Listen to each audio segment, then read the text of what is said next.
तो हमें जब बीजेपी आरएसएस के लोग देशद्रोही करते हैं, हमें तो बहुत खुशी होगी कि हमें लगता है कि हम कुछ अच्छा काम कर रहे हैं। हमने अर्नब गोस्वामी पर केस डाला है, हमने टाइम्स नाउ पर केस डाला है, तब अर्नब गोस्वामी को कोर्ट में आकर बताना पड़ेगा कि इंडिया के अंदर सबसे बड़ा एंटी हिंदू ऑर्गेनाइजेशन आरएसएस है। लोगों को लगा था कि एक हफ्ते में बैन होने वाले हैं, लेकिन आज मैं आपके सामने बैठा हूँ और कई काम कर रही हूँ। मेरे अलावा और किसी को जीने का हक नहीं, बल्कि मैं ही जीऊंगा और सब मेरे गुलाम बन के रहना। लेकिन वो गाँव में जहाँ मुसलमान नहीं, वहाँ दलित उनके दुश्मन है। जिस गांव में दलित नहीं है, वहाँ पर ठाकुर इनका दुश्मन है। जिस गांव में ठाकुर भी नहीं है, वहाँ पर ब्राह्मण्स में जो नीचे के ब्राह्मण्स है, वो इनके दुश्मन है। पॉपुलर फ्रंट सिर्फ मुसलमानों के लिए काम नहीं करता। हमारा नारा है कि हर मजलूम हमारा है, मजलूम का हम धर्म जात नहीं देते। अब तक तो सिर्फ मीडिया चैनल के पीछे हम लोग थे, अब तो जो यूट्यूब चैनल्स हैं आरएसएस के, जो इनको आरएसएस प्रमोट करके हमारे खिलाफ न्यूज जा रहा है, सबको कोर्ट में लेके जाने वाले हम लोग। तो गर्म होने को चाहिए, खुरबा में जाके मुसलमानों की बात करें। कुमार स्वामी को चाहिए वक्कलगा में जाकर मुसलमानों की बात करें। मल्लिकार्जुन खड़गे को चाहिए कि जो दलित कम्युनिटी है उनके बीच में जाकर मुसलमानों की बात करें।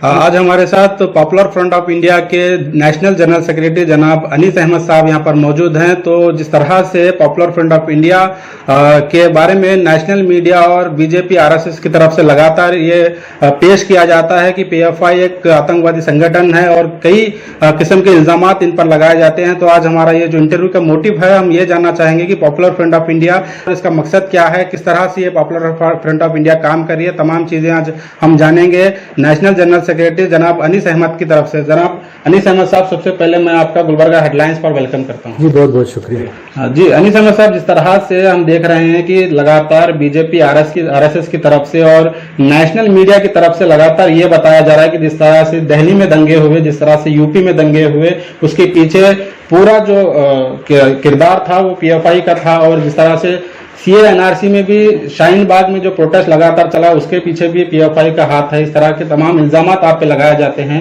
क्या वजह है इसकी, क्यों आप लोगों के पीछे इस तरह के इल्जामात हैं? देखिए, सबसे पहले ये गवर्नमेंट बीजेपी की गवर्नमेंट है, और बीजेपी भी नहीं, बीजेपी नाम के वास्ते इसके पीछे आरएसएस की गवर्नमेंट है। और पॉपुलर फ्रंट जब से शुरू हुई है, तब से पॉपुलर फ्रंट ने आरएसएस के साथ एक अनकॉम्प्रोमाइजिंग स्टैंड रखा है। हमने कभी भी, जब पूरी अलग अलग तंजीमें, अलग अलग इंडिविजुअल्स को आरएसएस के प्रेशर में उनके साथ कॉम्प्रोमाइज या उनकी गुलामी के लिए चले जाते, पॉपुलर फ्रंट ने हमेशा इस चीज में कोई कॉम्प्रोमाइज नहीं किया कि इंडिया के अंदर सबसे बड़ा प्रॉब्लम आरएसएस का प्रॉब्लम है और कोई प्रॉब्लम नहीं। आरएसएस का पैसिज्म प्रॉब्लम है। और आरएसएस का भी आप जानेंगे तो आज से 4 साल पहले जो कोच्चि के अंदर आरएसएस की नेशनल एग्जीक्यूटिव कमेटी मीटिंग हुई थी 3 दिन की, उसके पहले मीटिंग के दिन ही बाहर में मोहन भागवत ने आकर मीडिया को एड्रेस करके कहा था कि हम पॉपुलर फ्रंट ऑफ इंडिया के ऊपर एक उनको हैरेस करना है, पॉपुलर फ्रंट ऑफ इंडिया को खत्म करना है। तो ये ऑर्डर आरएसएस की तरफ से गवर्नमेंट को आया है, गवर्नमेंट के थ्रू मीडिया को आया है और मीडिया के थ्रू एजेंसीज को आया है। अब ये पूरा का पूरा जो इनका इकोसिस्टम है, उस इकोसिस्टम को हमें खत्म करने के लिए इस्तेमाल कर रहे हैं। लेकिन ये जो इल्जामात हम पर लगा रहे हैं, सारे इल्जामात बेबुनियाद है। इसी से पता चल रहा है कि कुछ प्रूव नहीं हो रहा है। असल में 2017 में जिस तरीके का कैंपेन उन्होंने हम पर किया था, तो लोगों को लगा था कि एक हफ्ते में बैन होने वाले हैं, लेकिन आज मैं आपके सामने बैठा हूँ और तंजीम काम कर रही है। तो ये पूरे बेबुनियाद चीज है। आरएसएस को जो हम एक्सपोज कर रहे हैं, उसकी वजह से हमें टारगेट किया जाए। क्या क्या एक्सपोज आपने अभी तक आरएसएस के पीछे आके, आरएसएस को क्या क्या एक्सपोज किया है आपने? देखिए, सबसे पहला चीज जो है, आरएसएस की आइडियोलॉजी जो है, ये एक आइडियोलॉजी, एक फैसिस्ट आइडियोलॉजी है। आरएसएस अपने आप को एक हिंदू तंजीम कह रहा था। पॉपुलर फ्रंट ऑफ इंडिया ने बताया कि आरएसएस का हिंदू धर्म के साथ कोई लेना देना नहीं है, बल्कि इंडिया के अंदर सबसे बड़ा एंटी हिंदू ऑर्गेनाइजेशन आरएसएस है।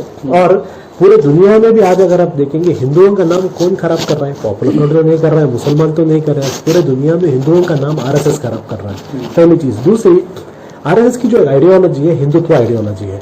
ये आइडियोलॉजी हिटलर की जो फैसिस्ट आइडियोलॉजी, उसके साथ मैचिंग थी। क्योंकि उस जमाने में जब हिटलर वहां उरूज में आ रहा था, आरएसएस के बड़े बड़े लीडर अपने किताबों में, एमएस गोलवालकर अपने किताबों में उनकी तारीफ करता था और इंडिया के हिंदुओं से कहता था कि जो हिटलर ने जर्मनी में किया, उससे हमें एक सबक है।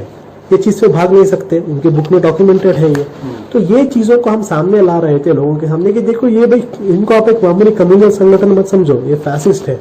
फासिस्ट क्या होता है कि वो कहता है कि मेरे अलावा और किसी को जीने का हक नहीं, बल्कि मैं ही जीऊंगा और सब मेरे गुलाम बन के रहना।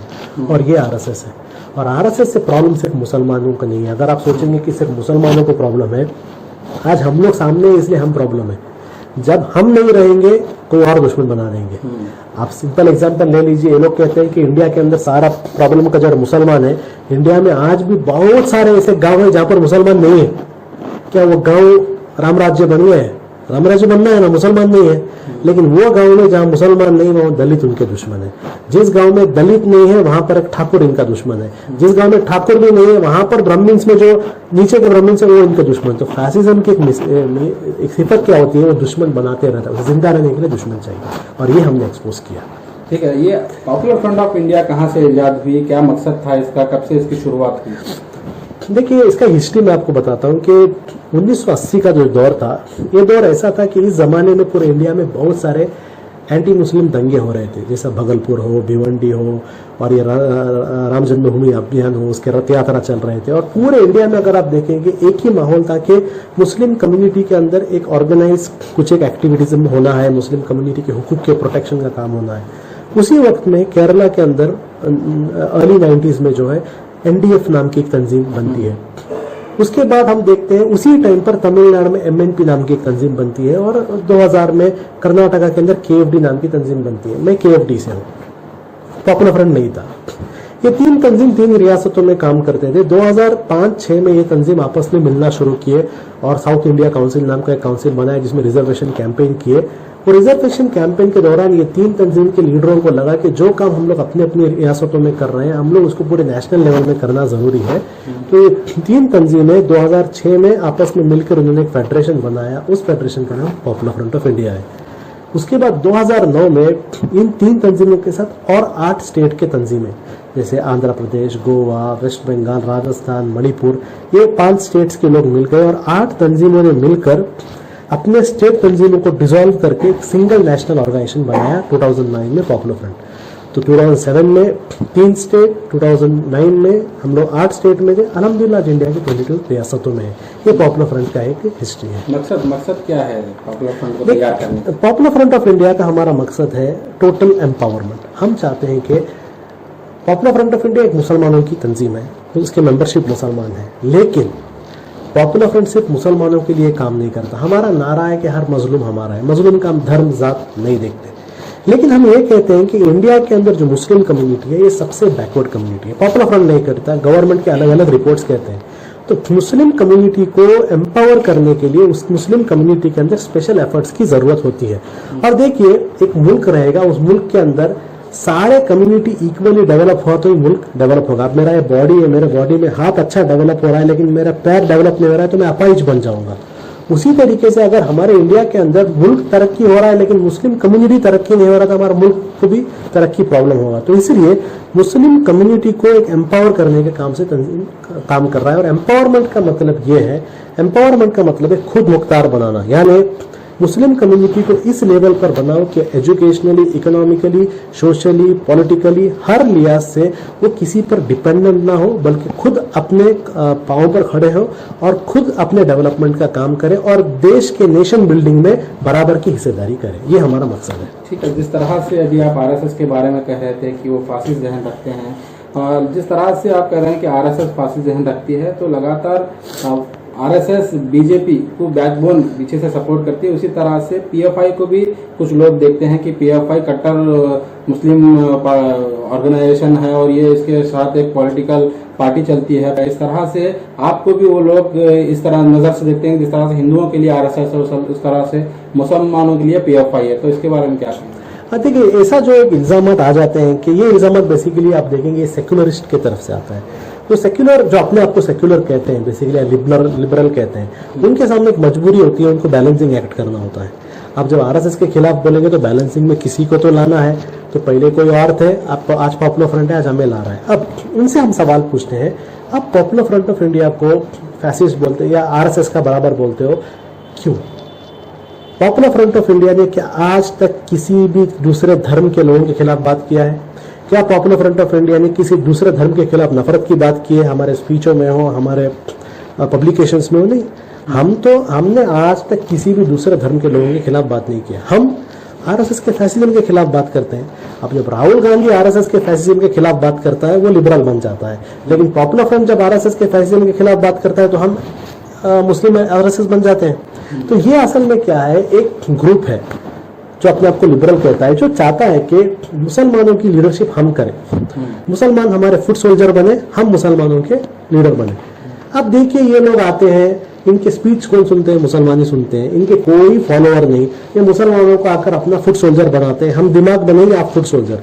लेकिन पॉपुलर फ्रंट कहता है कि क्यों मुसलमान फुट सोल्जर बनना है, क्यों मुसलमान खुद ब्रेन नहीं बनना है?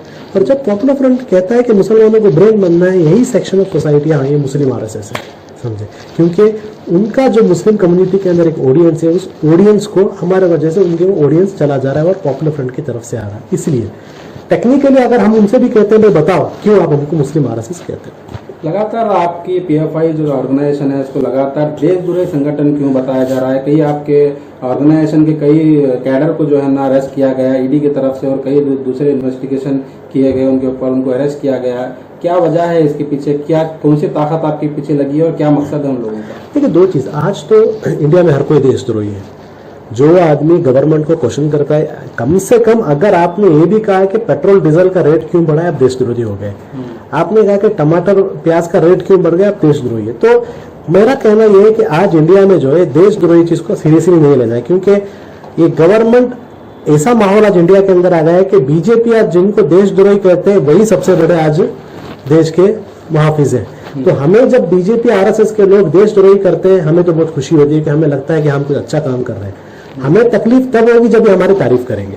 अगर कल आरएसएस आकर पॉपुलर फ्रंट की तारीफ करता है तब हम सोचेंगे क्या पॉपुलर फ्रंट ठीक काम कर रहा है क्या, पहला चीज। दूसरा देखिए, मैंने बताया यही, आज इनके कंट्रोल में सारे एजेंसीज हैं, ईडी इनके कंट्रोल में, एनआईए इनके कंट्रोल में, पुलिस इनके कंट्रोल में, एटीएस, एसटीएफ सब इनके कंट्रोल में, और इन सबको लेकर सबको टारगेट कर रहे हैं।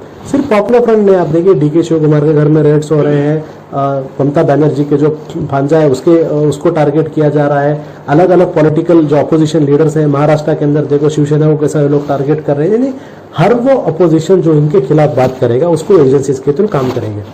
जब सबसे पहले हम पर शुरू हुआ, जब हम लोग कह रहे थे कि देखो भाई हमारे साथ ऐसा हो रहा है, बहुत लोग सवाल कर रहे हैं तुम्हारे साथ ही क्यों हो रहा है, अब तो सिर्फ हमारे साथ नहीं हो रहा है ना, अब तो हर किसी के साथ हो रहा है। तो जो चीज पॉपुलर फ्रंट 5 साल से बोल रही थी, आज हम देख रहे हैं सारे अपोजिशन लीडर वही कह रहे हैं।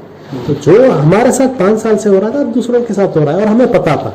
लेकिन फर्क सिर्फ इतना है, जब हम पर हो रहा था कोई हमारे लिए बात करने के लिए नहीं, लेकिन आज हमारा पॉलिसी है किसी के साथ भी हुआ उनका और हमारा नजरियाती इख्तलाफ रहेगा, फिर भी हम उनके लिए बात करेंगे, ये हमारा पॉलिसी है। जिस तरह से आपने कहा केरला से पॉपुलर फ्रंट ऑफ इंडिया की शुरुआत हुई है, लगातार हम जहाँ तक हम जानते हैं 20 से ज़्यादा स्टेट में ये आपकी ऑर्गेनाइजेशन फैल गई है, तो किस तरह से वर्क आपका चल रहा है? देखिए 2011 से हम लोग असल में एक नेशनल अटेंशन में आए। 2011 तक नॉर्थ इंडिया में उतना हमारा एक्सपेंशन नहीं था। 2011 में अगर आप देखेंगे अक्टूबर के महीने में, नवंबर के महीने में हमने दिल्ली में कॉन्फ्रेंस किया, social justice conference, popular front of India का पहला नेशनल कॉन्फ्रेंस रामलीला मैदान दिल्ली का। वहां से जो है इनके होश उड़ गए, समझे। उस टाइम कांग्रेस की गवर्नमेंट थी, लेकिन देखिए कांग्रेस की गवर्नमेंट या कोई गवर्नमेंट जो है, जो आईबी अपैरेटस है ना, जो इंटेलिजेंस का अपैरेटस है, ये हमेशा से एंटी मुस्लिम है, चाहे बीजेपी हो कांग्रेस हो। तो इसने काम शुरू किया था हमें डिफेम करने का, ताकि नॉर्थ इंडिया के मुसलमानों के दिलों के अंदर एक शक डाले कि पॉपुलर फ्रंट के नजदीक नहीं जाना भाई। लेकिन उसका हम देखते हैं कंप्लीट ऑपोजिट हो गया। जितना ये लोग हमारे खिलाफ बात बोले, हमें उसको एक फ्री पब्लिसिटी हुआ। तो हम लोग हमेशा कहते हैं कि पॉपुलर फ्रंट के अंदर पब्लिसिटी के डिपार्टमेंट नहीं है, बहुत सारे डिपार्टमेंट है। पब्लिसिटी डिपार्टमेंट नहीं है इसलिए क्योंकि हमारा पब्लिसिटी ये लोग कर रहे हैं। आज यूपी बिहार कहाँ पर भी हम लोग जाए, एक जमाने में जाकर हमें लोगों को बोलना पड़ता था कि पॉपुलर फ्रंट क्या है, किसी को बोलने की जरूरत नहीं है। तो जो ये हमारे खिलाफ एक कैंपेन हुआ, ये कैंपेन का हमें बहुत फायदा हुआ, क्योंकि लोग और बढ़ गए। आज भी आप देखेंगे पॉपुलर फ्रंट का जो ग्रोथ है, नॉर्मली आप एक जर्नलिस्ट हैं, आपको पता होगा कि पिछले 4-5 सालों से जितना टारगेट पॉपुलर फ्रंट को किया गया, आपने कहा कि हम पर अरेस्ट हुए, केसेस हुए, हमारे 4 ये कैंपस फ्रंट नाम की एक तंजीम थी, पॉपुलर फ्रंट के नहीं है वो लोग, फिर भी वो लोग एक इंटरव्यू के लिए गए थे, उनको अरेस्ट करके पॉपुलर फ्रंट का नाम डाला गया। हमारे पॉपुलर फ्रंट के 2 लोग एक हमारे एक्सपांशन के काम से गए थे, उनको अरेस्ट करके 5 दिन टॉर्चर करके फिर बताया गया इनके पास एक्सप्लोजिव मिले। सब ये लोग कर रहे हैं। ये सब करने के बाद भी अगर आप देखेंगे जो हमारा ग्रोथ है इंक्रीज ही हो रहा है, और ये उनको प्रॉब्लम हो रहा है, समझे। तो ग्रोथ तो अल्हम्दुलिल्लाह बहुत जबरदस्त हो रहा है। दिल्ली की जिस तरह से आपने जिक्र किया, दिल्ली में जो शाहीन बाग में CA NRC का जो जम के विरोध वहां से शुरू हुआ, लगातार मेन स्ट्रीम मीडिया में ये बताया गया है कि उसके पीछे पॉपुलर फ्रंट ऑफ इंडिया है, उसको चलाने वाली फंडिंग करने वाली पॉपुलर फ्रंट ऑफ इंडिया है। पहला चीज मैं बताता हूँ, शाहीन बाग में या फिर सीए का जो प्रोटेस्ट हुआ, वो प्रोटेस्ट किसी मुस्लिम तंजीम उसके पीछे नहीं थी। और असल में वो एक इंसल्ट है, अगर हमारे शाहीन बाग की औरतों का एक इंसल्ट है, हमारे जामिया के बच्चों का इंसल्ट है अगर आप कहेंगे कि उनके पीछे कोई एक मुस्लिम तंजीम थी। पॉपुलर फ्रंट ने वेरी स्ट्रांग स्टैंड लिया था। इंडिया के अंदर एनआरसी को बॉयकॉट करने का सबसे पहला स्टैंड पॉपुलर फ्रंट ने लिया था। जब सब लोग एनआरसी क्या है, जब सब लोग अपने डॉक्यूमेंट तैयार कर रहे थे, पॉपुलर फ्रंट ने कहा था बॉयकॉट करो। हाँ, उसमें हमने मान लिया, लेकिन पॉपुलर फ्रंट इसको फंड कर रहा है। ये पूरा क्या था, एक न्यूज आया था कि 100 करोड़ पॉपुलर फ्रंट ने दिया है। हमने अरविंद गोस्वामी पर केस डाला है, हमने टाइम्स नाउ पर केस डाला है कि जो 100 करोड़ है ना, पॉपुलर फ्रंट का आज तक का बैंक अकाउंट लेंगे ना, 100 करोड़ उसके अंदर नहीं। तो ये 100 करोड़ पॉपुलर फ्रंट ने कैसा दिया बताओ कोर्ट को आकर। तो अब अरविंद गोस्वामी को कोर्ट में आकर बताना पड़ेगा, तो उसको नोटिस चला गया, वो आकर बताएगा आप समझे। अब ईडी से पूछो, ईडी बोल रहे हैं हमने ऐसा स्टेटमेंट दिया ही नहीं। अब यूपी के अंदर बात आया कि पॉपुलर फ्रंट को 120 करोड़ रुपए मॉरिशस से आए। जब ईडी से पूछा गया, ईडी ने कहा कि हमने तो ऐसा स्टेटमेंट दिया ही नहीं। तो ये सारे स्टेटमेंट क्या है, काल्पनिक स्टेटमेंट है। और प्रॉब्लम क्या है, मीडिया का आदत क्या है, भाई बोल देंगे फिर कौन चेक करता है, क्योंकि मुसलमानों ने उनकी आदत खराब कर दी है। मुसलमानों को टेररिस्ट क्या क्या बोल दिए, मुसलमान भी खामोश रहे। लेकिन पॉपुलर फ्रंट के साथ वो नहीं चलेगा।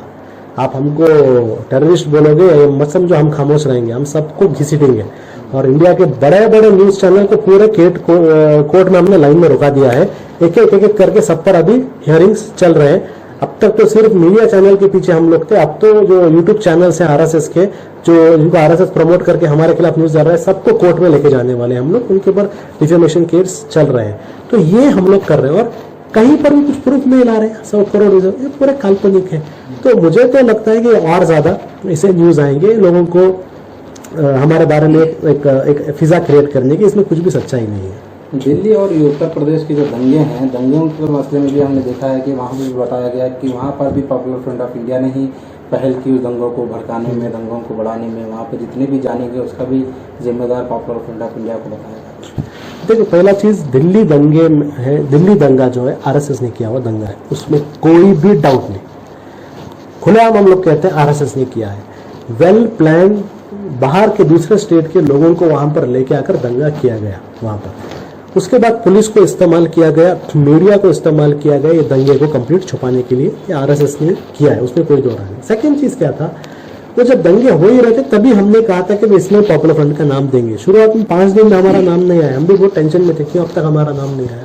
फिर 5 दिन के बाद हमारा नाम आया। परवेज हमारे दिल्ली प्रेसिडेंट, इलियास हमारे दिल्ली सेक्रेटरी और दानिश हमारे वहाँ के एक डिवीजन के प्रेसिडेंट या सेक्रेटरी थे।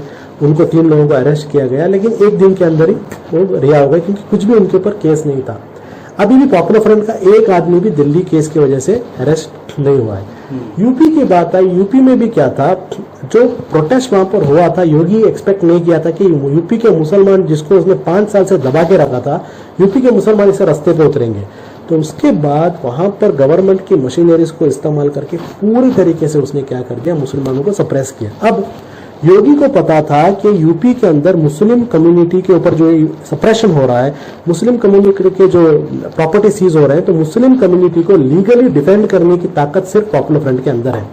तो इसलिए पॉपुलर फ्रंट को जो है मुस्लिम कम्युनिटी के डिफेंस में आने नहीं देना, इसलिए पहले उन्होंने क्या कर दिया, पॉपुलर फ्रंट को इसका मास्टरमाइंड बना के हमारे वसीम को अरेस्ट कर दिया गया। लेकिन वसीम के खिलाफ भी कोई सबूत नहीं मिले। उस वक्त वसीम रिहा भी हो गए, अलग अलग नदीम ये सब लोग रिहा हो गए जो हमारे एडॉक कमेटी मेंबर्स थे। और पॉपुलर फ्रंट यूपी में नहीं थी, पॉपुलर फ्रंट का सिर्फ एडॉक कमेटी था, हमारा काम शुरू हो रहा था वहां पर उस वक्त। लेकिन एक बड़ा माहौल बनाया गया था, मास्टरमाइंड ये है वो है, और आज भी वो चल रहा है। अब हथरास हुआ पॉपुलर फ्रंट, बस्ती में एक रशीद नाम के एक शख्स को अरेस्ट किए पॉपुलर फ्रंट, लखनऊ में अंशाद और फिरोज को अरेस्ट किए पॉपुलर फ्रंट। ये बड़ा एक माहौल बना है, क्योंकि देखिए क्या है, हम उनके लिए एक पंचिंग बैग है। कुछ भी हुआ अपना फेलियर छुपाने के लिए पॉपुलर फ्रंट। लेकिन मैं आपके इस मीडिया के थ्रू भी कहता हूं कि ये जो इश्यूज हम पर आएंगे, दूसरे कोई रहा तो अब तक टूट जाता। अल्हम्दुलिल्लाह अल्लाह की एक मदद है और लाखों की दुआ है, आज भी हम लोग लीगली फाइट कर रहे हैं। और इंशाअल्लाह हम लोग यूपी के जो हमारे पर एट्रॉसिटीज हो रहे हैं उसको लीगली हम फाइट करेंगे और इंशाल्लाह कामयाबी मिलेगी। सर, सिर्फ आरएसएस या बीजेपी या मेन स्ट्रीम मीडिया ने जो अपने आप को सेकुलर कहती हैं, ऐसी भी कई पार्टीज हैं, पॉलिटिकल पार्टीज हैं, कांग्रेस या दीगर दूसरे पार्टीज हैं या left wing organize political organization जो हैं उनसे भी हमने जब बात की है, उनका भी यही नजरिया है आपको लेकर कि ये दहशत बढ़ाने का काम करती है पीएफआई, या आतंकवाद दंगे बढ़ाने का काम करते हैं। इस तरह से वो भी ये जहन बनाए हैं और उनके पास जो लोग जुड़े हुए हैं उनके पास भी वो लोग यही जहन बना रहे हैं कि पीएफआई दंगे भड़काने का काम करती है। अब देखिए पॉइंट ये है, ये जो अपने आपको सेक्युलर पार्टी कहते हैं, जो अपने आपको, ये सेक्युलर पार्टी आज तक जिंदा है किसके बुनियाद पर?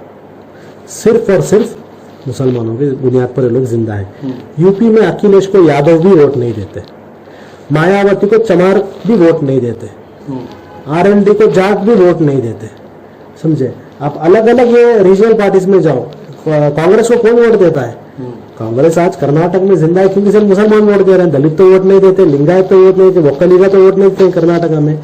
अब इनका पूरा का पूरा सियासती मुसलमानों के ऊपर है। अब पॉपुलर फ्रंट जैसी एक ऑर्गेनाइजेशन आकर मुसलमानों से कहती है कि देखिए भाई, मुसलमान जो है वोट बैंक नहीं बनना है, मुसलमान अपना एक पॉलिटिकल आइडेंटिटी लेना है, अपना लाओ, अपनी पॉलिटिकल आइडेंटिटी लाओ। तो पॉपुलर फ्रंट ऐसा एक बात मुसलमानों के अंदर लाता है। Secondly, popular front secular parties को सवाल करता है कि भाई इतना साल मुसलमानों ने आपको सपोर्ट किया, उसके बदले आपने मुसलमानों के लिए क्या किया? मुसलमानों की वोट कोई विरासत नहीं है ना, कि नेहरू के बाद इंदिरा गांधी को मिली, इंदिरा गांधी के बाद राजीव को मिली, उसके बाद राहुल गांधी को कोई वसीयत है क्या भाई आएगी, या फिर दहेज है क्या, एक जगह से दूसरा जाएगा? नहीं ना। हाँ, you have to be answerable. आप हमें बताओ भाई हमारे लिए क्या किया आपने, हमारे लिए कौन सा पॉलिसी लाया, स्कीम लाया, पॉलिसी नहीं लाया ना हमारे वास्ते, रिजर्वेशन आज तक हमने हमको नहीं दिया। जब हम ये सवाल पूछते हैं मुझे पसंद नहीं। वो कैसा मुस्लिम कम्युनिटी चाहते हैं? देखो, आरएसएस एक मुस्लिम कम्युनिटी चाहता है जो हमेशा डरा हुआ रहे। ये सो कॉल्ड सेक्युलर पार्टी एक ऐसी मुस्लिम कम्युनिटी जाती है जो हमेशा इनके इफ्तार पार्टी में जाए, कुछ खाए, टोपी पहने, माशाअल्लाह अल्हम्दुलिल्लाह बोल के आ जाए। पॉपुलर फ्रंट बोलते हैं भाई हमारे इफ्तार प्रोग्राम में आकर आप टोपी पहनने की जरूरत नहीं, आप बताओ हमारे लिए आप क्या किए। जब ऐसे टफ सवाल हम उनको कहते हैं, वो क्या हो जाते हैं, नर्वस हो जाते हैं। ये लोग देखिए, ये बड़े सेक्युलर लीडर्स मुसलमानों के प्रोग्रामों में आकर बोलते हैं मुसलमानों की ये कंट्रीब्यूशन है, मुसलमानों ने मुल्क के लिए ये किया वो किया। आप सुनते होंगे मीडिया वाले आप, लेकिन क्या आपने कहीं पर भी एक वक्कलीगा सेक्युलर लीडर को देखा है जो वक्कलीगा कम्युनिटी के बीच में जाकर मुसलमानों के कंट्रीब्यूशन के बारे में बात करता है? भाई आप हमारे बारे में हमारे इजलासों में क्यों कहते हो? आप जाकर सिद्धरामैया को चाहिए कुर्बा में जाके मुसलमानों की बात करें, कुमार स्वामी को चाहिए वक्कलीगा में जाके मुसलमानों की बात करें, मल्लिकार्जुन खड़गे को चाहिए कि जो दलित कम्युनिटी है उनके बीच में जाकर मुसलमानों की बात करें। वहां तो नहीं करते आप, अब यहाँ आकर करते हैं। जब हम इसे टफ सवाल पूछते हैं तो क्या आपको लगता है वो हमें पसंद करेंगे? पसंद नहीं करते, इसलिए टेररिस्ट है, फंडामेंटलिस्ट है, क्योंकि उनको हमारे से प्रॉब्लम है। ठीक है, जब इलेक्शंस आते हैं तो बीजेपी आरएसएस को छोड़कर कई ऐसे पार्टीज हैं, आप लोग इलेक्शन में किसको सपोर्ट करते हैं? कौन आगे आना चाहिए आपके साथ? देखिए, पॉपुलर फ्रंट ऑफ इंडिया जो है, हम लोग हमेशा से ये चाहते हैं कि वो पार्टी आए जो पार्टी मुस्लिम कम्युनिटी को उसका हक दे, जो मुस्लिम कम्युनिटी को सिर्फ एक वोट बैंक ना बनाए, बल्कि मुस्लिम कम्युनिटी के जेन्युइन डेवलपमेंटल और कंसर्न्स को एड्रेस करे। कोई भी पार्टी हो, चाहे वो कांग्रेस हो, बीजेपी को छोड़ के कोई भी पार्टी हो, एनी सेक्युलर पार्टी जो मुस्लिम कम्युनिटी के सीरियस कंसर्न्स को एड्रेस करेगी, पॉपुलर फ्रंट मुस्लिम कम्युनिटी को कहता है कि आप रिव्यू करके वोट दो। सेकेंडली, थोड़े ऐसे पार्टीज हैं जिनको popular front of India support भी करता है, क्योंकि पॉपुलर फ्रंट ऑफ इंडिया के बहुत सारे इश्यूज में और उनके इश्यूज में एक यूनिफॉर्मिटी है। जैसे एसडीपीआई जैसी एक पार्टी है, तो एसडीपीआई को लोग कहते हैं पॉपुलर फ्रंट की पार्टी है, लेकिन पॉपुलर फ्रंट की पार्टी नहीं, क्योंकि पॉपुलर फ्रंट का एक इंडिपेंडेंट लीडरशिप है। मैं पॉपुलर फ्रंट का जनरल सेक्रेटरी हूँ, पॉपुलर फ्रंट के चेयरमैन हमारे सलाम साहब है, हमारा एक इंडिपेंडेंट लीडरशिप है। एसडीपीआई की एक अलग लीडरशिप है, समझे? अब अगर पॉपुलर फ्रंट एसडीपीआई हमारी पार्टी होगी, इसका मतलब हमारी लीडरशिप को चलाती है, हम तो नहीं चलाते, उसकी एक अलग पार्टी। हाँ, लेकिन बहुत सारे चीजों में हम लोग एसडीपीआई को सपोर्ट इसलिए करते हैं क्योंकि एसडीपीआई के पॉलिसीज बहुत सारे चीजों में पॉपुलर फ्रंट के पॉलिसीज से मिलती है, इसलिए हम लोग उनको सपोर्ट करते हैं। लेकिन बहुत सारे ऐसे जगह है जहां पर एसडीपीआई नहीं है, वहां पर हम दूसरे मुस्लिम पार्टीज को भी सपोर्ट करें जहां पर एसडीपीआई नहीं है, क्योंकि हम पहला चीज हम चाहते हैं कि मुसलमानों के अंदर एक पॉलिटिकल कुव्वत आए। सेकंड, अगर एक सेक्युलर पार्टी मुसलमानों का वोट लेते हैं तो सिर्फ दिखाने के लिए नहीं, आपके लिए मुसलमानों के लिए एक एजेंडा चाहिए। आप बताइए मुसलमानों के डेवलपमेंट के लिए आप क्या करेंगे, उस बेसिस पर हम आपके बारे में सपोर्ट करेंगे, आपको अपोज करेंगे। बिल्कुल। जिस तरह से आपके पीछे ये फासिस्ट ताकतें लगी हुई हैं, मेन स्ट्रीम मीडिया आपके पीछे लगा हुआ है, किस तरह से आप इसको फाइट करेंगे और आगे आपके जो ऑर्गेनाइजेशन है उसको किस तरह से लेके जाना चाहिए? देखिए, हमारे सामने एक ही ऑप्शन है, हमको लड़ना है। ये लोग चाहते हैं कि हम भाग जाएं। हमें बहुत सारे लोगों ने आकर कहा कि साइलेंट हो जाओ, खामोश हो जाओ, आप लोग थोड़ा सब्र करो। तो हमने कहा कि देखो ये जो लोग हैं ना, ये जो फैसिस्ट हैं, ये चाहते हैं कि हम लोग डर जाएं, ये चाहते हैं कि हम खामोश हो जाएं। अगर हम डर गए, ये हमारे घरों में घुसकर हमें बर्बाद कर देंगे।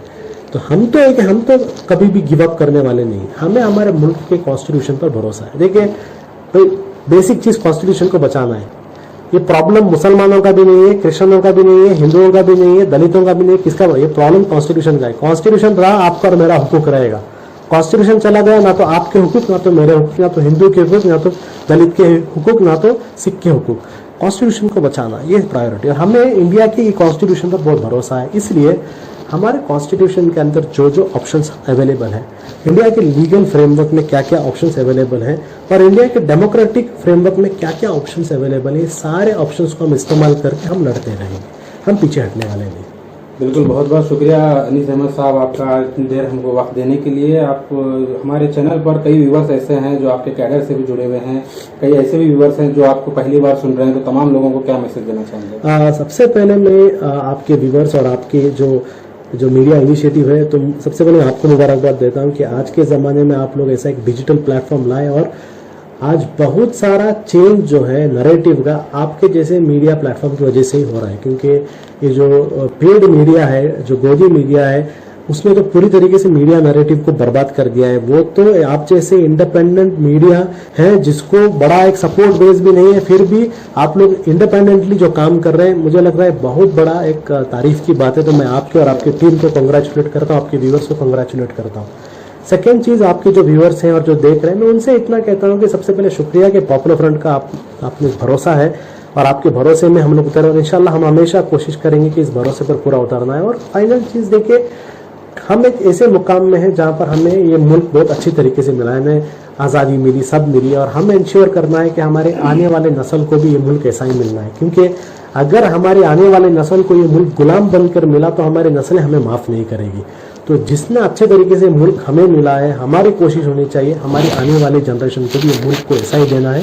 और ये हर किसी की रिस्पॉन्सिबिलिटी है, सुनने वाले की, बोलने वाले की, हर किसी की जिम्मेदारी है।